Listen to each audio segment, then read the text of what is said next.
Hey guys, I'm Wendy from Franklin's Art, and we are a new kind of group in the area in Williamson County that's looking to connect with the 18 to 26-year-old queer community. But really, this is for anybody that finds us. We're offering these counsel classes. It's just a way to support, give a little guidance, some just fun, interesting stuff. Whatever you get from this, we hope that you really do find something, little tidbits and stuff that you enjoy from this. And so this is our second counsel class that we're doing, and we're really excited. And we have Stacey and Christin today from Lez Go Travel, and they're going to be talking about healing your heartache and calling in your soulmate. So without further ado, I'm going to send it over to them. All right. Thank you, Wendy. We're so happy to be here. So hello to anyone that's watching. Yep. So we have a travel show called the Lez Go Travel Show that you can find on Tello Films, which is an app and a website. It's just like the Sapphic Netflix. So, but we're in season 2. Yes. And as we were doing a lot of our travel, Stacey and I are engaged, and we came across a lot of people either in a bad relationship or in the middle of a breakup, and they just started asking our advice.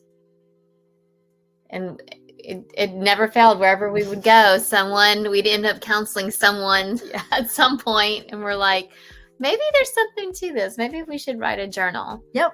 So we did. Here it is. Yep. It's called Get Off the Dating Apps. Journal to Find Your Soulmate. And so what we're going to do is kind of go through the 10 suggestions that we have in the journal, which is available on Amazon. Mm-hmm. So we have an ebook in the Kindle store, and then you can also get a paperback copy. Yeah. So definitely, if some of these things resonate with you and you want to actually have a journal that you can write in, or you want to hear more, go in depth, then by all means check it out. And we also have a website, the lezgotravelshow.com, that has a ton of other resources. Again, if any of this speaks to you.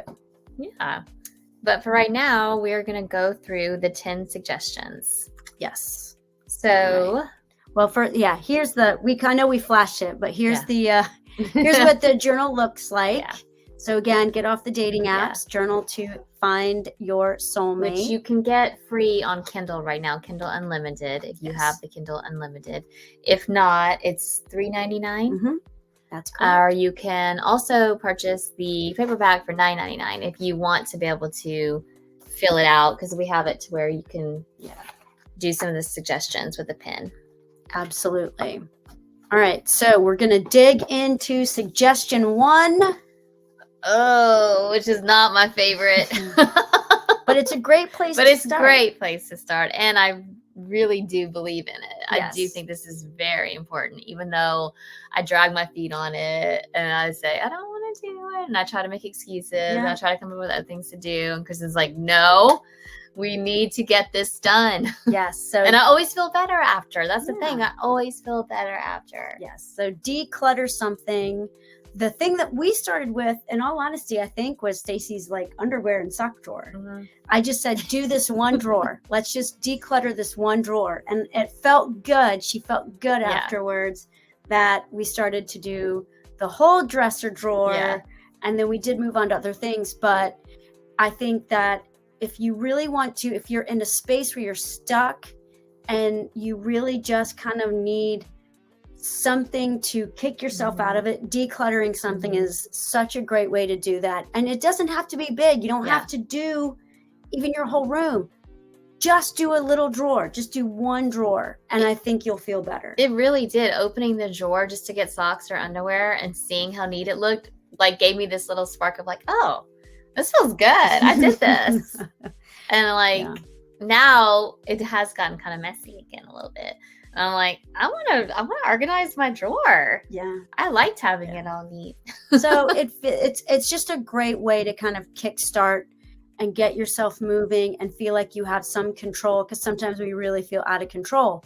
But decluttering something, having a pile of like throw away, give away, keep is just a great way to start that. Mm-hmm. So we're going to go on to suggestion 2.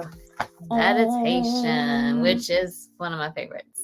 Yeah, so Stacey and I actually talk about our 2 very different ways that we meditate. Mm-hmm. I have a very sort of like what you would think more of a traditional space. Like I love to get out the pillows, sit on a pillow, have like some little totems and trinkets and crystals. And sometimes I'll meditate with crystals in my hand. And, you know, it's just a time for me to clear my mind.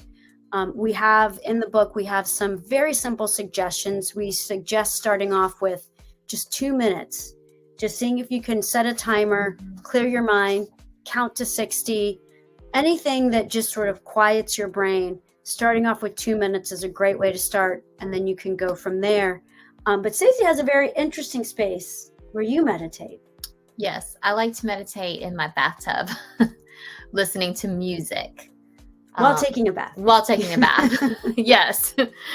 I guess you could just get in the bathtub without water. Just thinking of that as an image, just to be clear. Yes. But that might work too, if that's the only space that you can find that's quiet. Yeah. But yes, I like to take a bath, put on some like spa type music, instrumental music, and meditate that way. Yeah. That's helps me get in that clear mindset.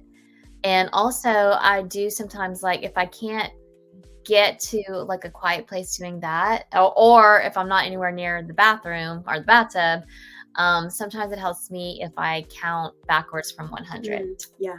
That's and a good one. I don't know why, I don't know what it is about that, but every single time I do that, it works. And like, or I'll think of like the answer to the question I was, having anxiety about, or whatever it may be. Yeah. So you might try doing that if just sitting still and trying to like quiet your mind doesn't work for you, because that's hard to do for a lot of people. It really is. Absolutely. And that's really the end goal of meditation, is to quiet those just persistent thoughts that are going through your head. Yeah. So whatever works for you, however you want to start, it's really just about quieting those voices, clearing your mind, and kind of relaxing. There's some great apps, some great free apps. Sometimes Stacey and I use Insight Timer. So that's a really good one that if you have a smartphone, you can download. And they have like timed ones, and they have a lot of different things that you can look through. And again, there's a lot of free ones. So, all right. Suggestion 3, writing about your ideal soulmate. So this is one of my suggestions, and it was something that I did when I broke up with my last long-term girlfriend. I was really reflecting on our relationship and all the ways that kind of, I didn't realize at the time, but all the ways that we were not compatible. Like we absolutely weren't compatible on so many levels. And I started thinking about, what would my ideal soulmate be? What's my perfect partner? And I started writing those down, and I made a list, and I really kind of hung on to that. And whenever I would start to, like when I would go on a dating app or would go on a date with someone, I would always revisit that in my head. And I'm very happy to say that Stacey ticks every single box that I had for my ideal soulmate, my person, and even ones that I didn't really even know I had at the time, but I think the universe and my higher power knew. And so get really clear and write down what it is that you want, what you deserve in a future soulmate. Suggestion 4. Ooh, yes. I love talking about this one because, first of all, it's fun to make. So on Spotify, I decided to make a love playlist, a calling in my future wife playlist.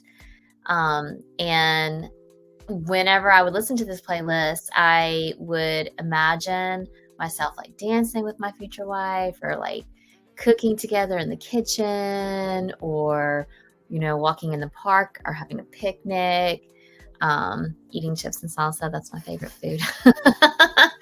But anyway, you get the point. So when I would listen to this playlist, I would just imagine my future wife and that feeling that I would have being with her in the same space. Mm-hmm. And so it was really fun also to like come up with the songs, because I didn't really know what songs to put on there at first. So I would just, sometimes I'd even be on TikTok and I'd hear a certain song and I'd be like, oh, I'm going to add that to the Future Wife playlist. Mm-hmm. And so it was just kind of fun. It gave me something to look forward to. And I still sometimes go back and listen to it. I'm like, oh my gosh. Like it brings me back to like when I was trying to call you in. Yeah. So yeah. It was cool for me to listen to it too. Yeah. Like, what made you put this song on, or what made you put that song on? And sometimes I don't know. Like I didn't really have an answer. I'm like, I don't know. I just like felt it in my heart, like that this song meant something to me. Now, I will say I did one time, I made a breakup playlist after I broke up with with one of my girlfriends. And that was very cathartic. I listened to it and I would like, do the breakup songs. But I think I had that breakup playlist a little too long. Mm-hmm. So don't hang on to a breakup playlist, because that can help you heal and get over someone. But you really want to look at how do you call in that person. And if you have a breakup playlist and you're listening to it over and over again, you're just calling breakup into your life. So if you have one of those, kind of get through it, get to that good point, and then start making your love playlist. Yes. Okay, suggestion 5 is called Drinking It In.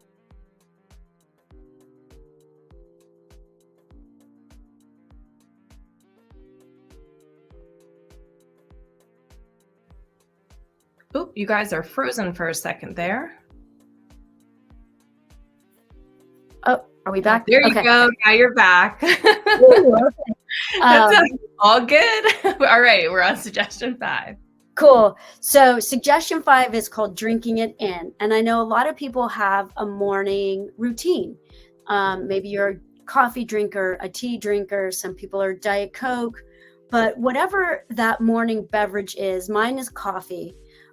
Take that cup, and we actually have a glass of water, so I will ask Stacey to hand me this glass of water. So what you're going to do is you're going to draw a symbol of what you want to drink in for the day. We have a lot of examples in the journal, but let's say that you're going for you're going through a breakup and you want peace. So you just take it and like this, and you draw a little peace sign, and that's what you're drinking in for the day. And then you just drink it. Now, in our journal, we do ask you to write why you drew that symbol and what you want to drink in for the day. But it's a really great way to really shift and think about what is it that you want to drink in.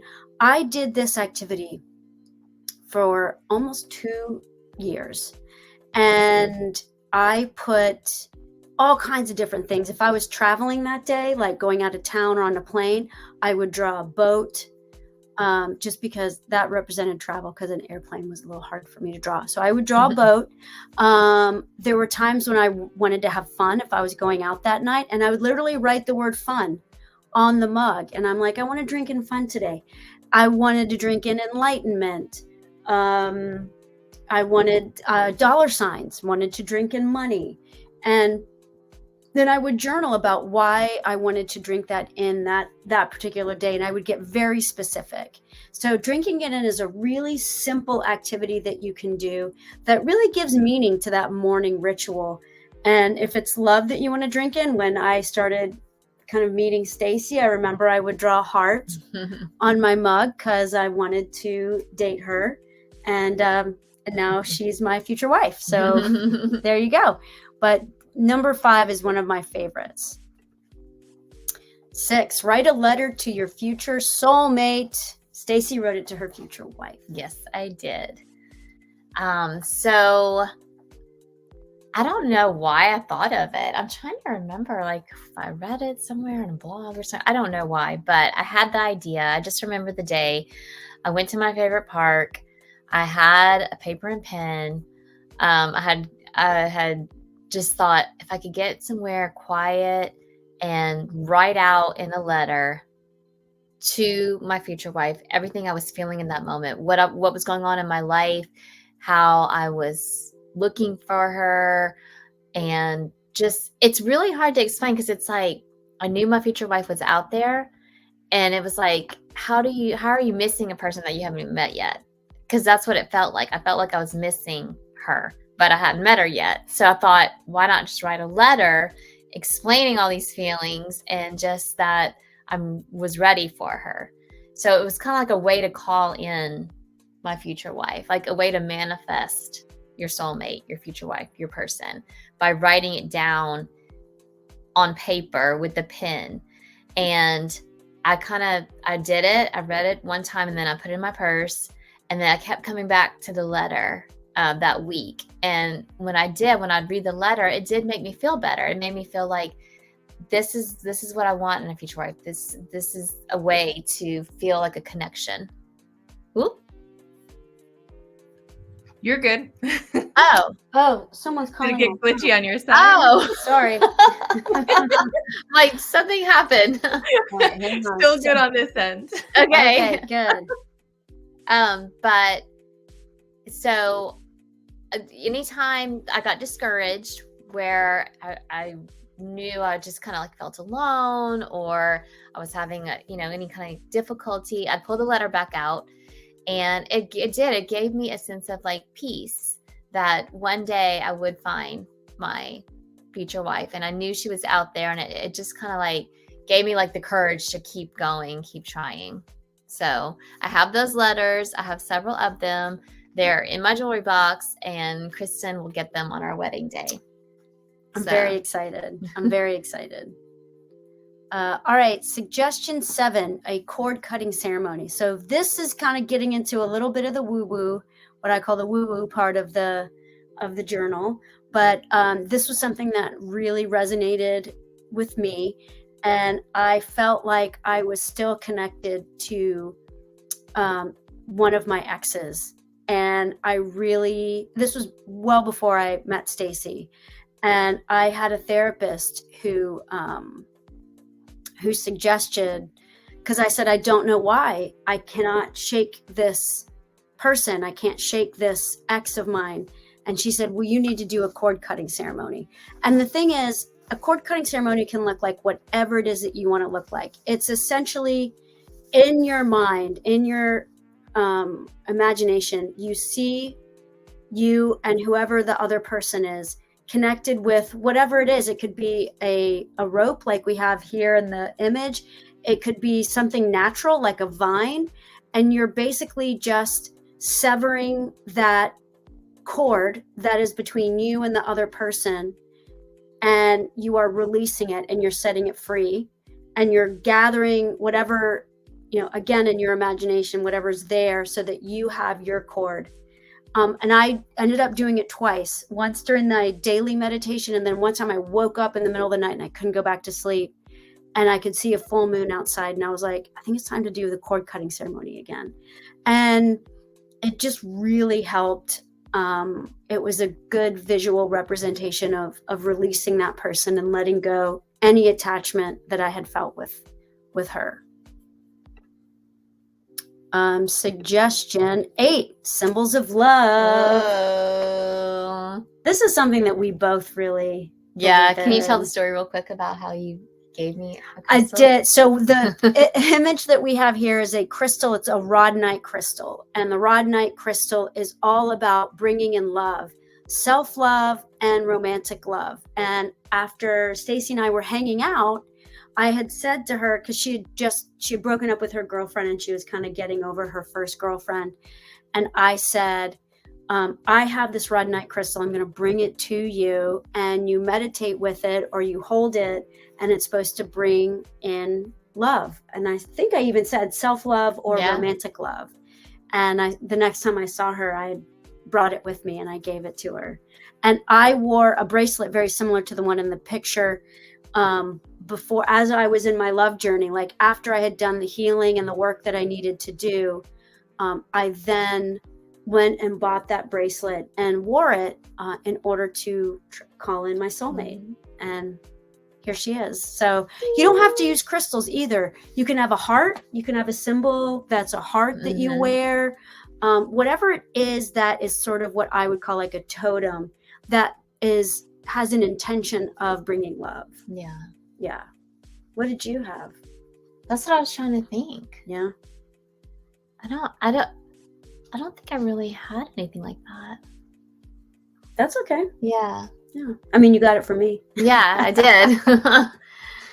So, all right. Suggestion 9, creating a vision board. Oh, I love creating vision boards. I love getting all the magazines together. I love getting the scissors and the glue and the tape and the glitter and the stickers, all the things. And really just putting a lot of thought into it before you even sit down. Mm-hmm. I've done several. I think my favorite one that I did was with you last year. I mean, I hope so. Yeah.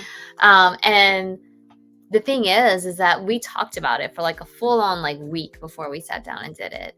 We even wrote out like, not an outline, but like we kind of like wrote out what we really wanted to put on the vision board. Mm-hmm. And then we went to the store and we bought the stickers and the cute paper. And then the night of the vision board, we lit some candles, we put some good music on, and we really made it like a special night. Mm-hmm. It's one of the nights, honestly, last year that stick out in my head the most. I agree. Because it was such a good way to like feel connected to. And we, we cut out like the images from the magazine that we liked. And then we would kind of like go through them. Like we would have like 4 of the same type of like category of an image. And we'd be like, okay, not this one, that one. And we'd pick it together. And then we put it on the board together. So it was just this great like bonding opportunity for us. But you did one a year before too. I did one a year before with my daughter. All about like having the courage to come out as gay and, being true to myself and putting myself first. And that was really empowering as well. And it really did help me to like look at it too. And in those moments that I felt like I was crazy for doing this, like, oh my gosh, what if, I'm scared. But then I would look at the vision board and I'd be like, no, I can do this. I have courage. I need to stand up for myself. If you're a more visual person than like kind of a writing person, the vision board is fantastic for that. Yeah. I think. Yeah. Oh, so absolutely. You can obviously do both, but you don't, it's a great visual representation of what your goals and what you want to manifest. Yeah. And finally, number 10, inner child work. This is a tough one. I have done this. I've known a lot of friends who've done this. It's also called Gestalt work or empty chair, if you end up Googling it. But it's essentially what you're doing is you are going back into a difficult time at a specific age, or that's something that happened, and you are talking to your younger self. Some people will write a letter to their younger self. That's essentially the same thing. But what you're looking at doing is healing a past trauma, big T or little t, that is impacting you and not allowing you to move forward. So in this particular journal, I talk about healing my 23-year-old who went through my first lesbian breakup. And it was just devastating to me. I did not handle it well. And I think it really stuck with me. And it was blocking me from releasing that past, all those things that were wrapped up in like feeling not worthy, feeling like I, totally out of control, that, what did I do to get this person to not love me anymore? And so I needed to heal that before I could really move on. And call in my soulmate. So there's a section in the book on journal on inner child work. And again, like we'll ask if it's easier that you journal, talk to, yourself when, or journal a letter, write a letter to yourself after your very first heartbreak. Or, write a letter to yourself after your most recent heartbreak. And so it's really doing that work. It's hard, but it's good, and it is totally works. And so those are our 10 suggestions. Yes. And we just want to thank you so much for asking Stacey and I to come on and share this with you. I hope as you're listening to this, if you are in the middle of a heartbreak, if you are searching, that a little bit of these resonate with you and help you in some small way. Yeah. That was so awesome. Thank you guys for that.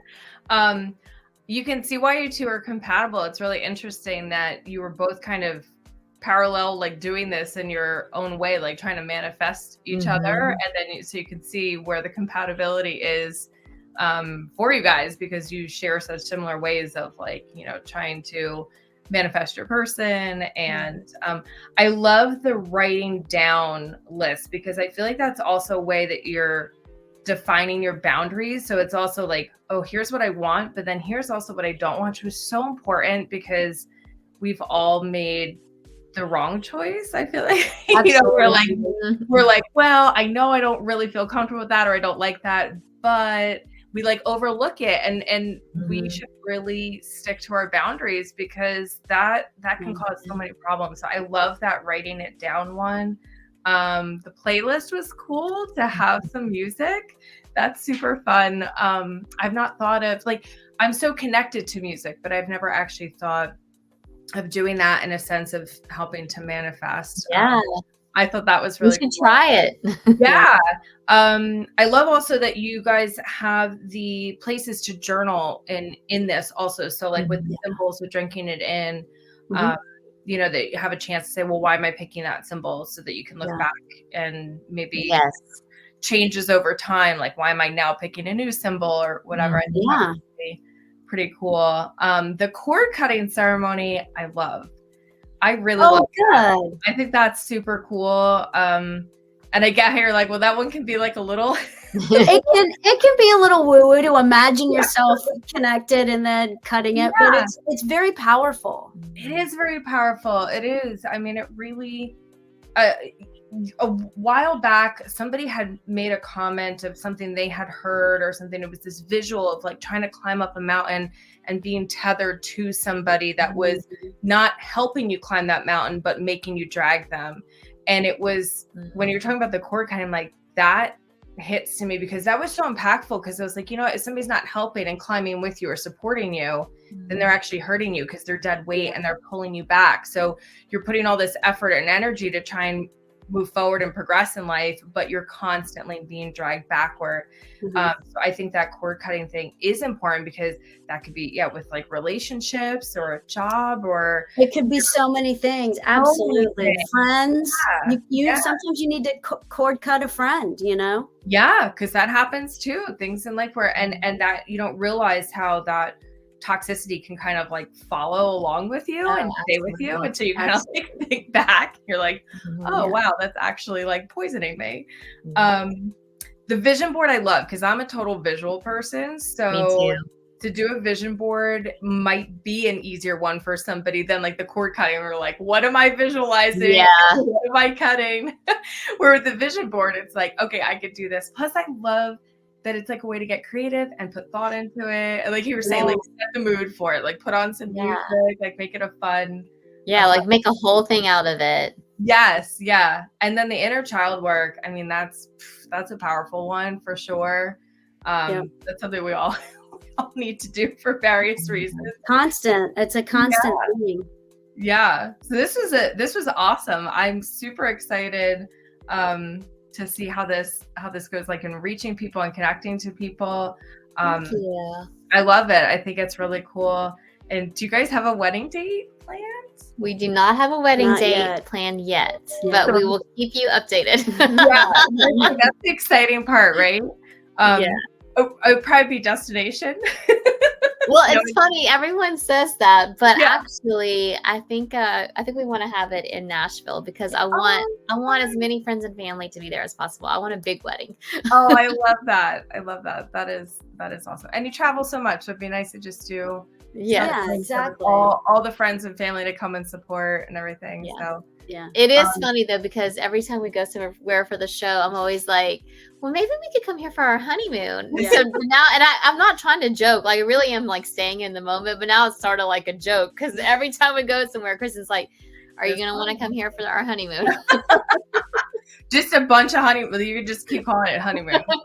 Ooh, that's a good idea too. You can do it however you want, right? Like you really. Yeah, that's true.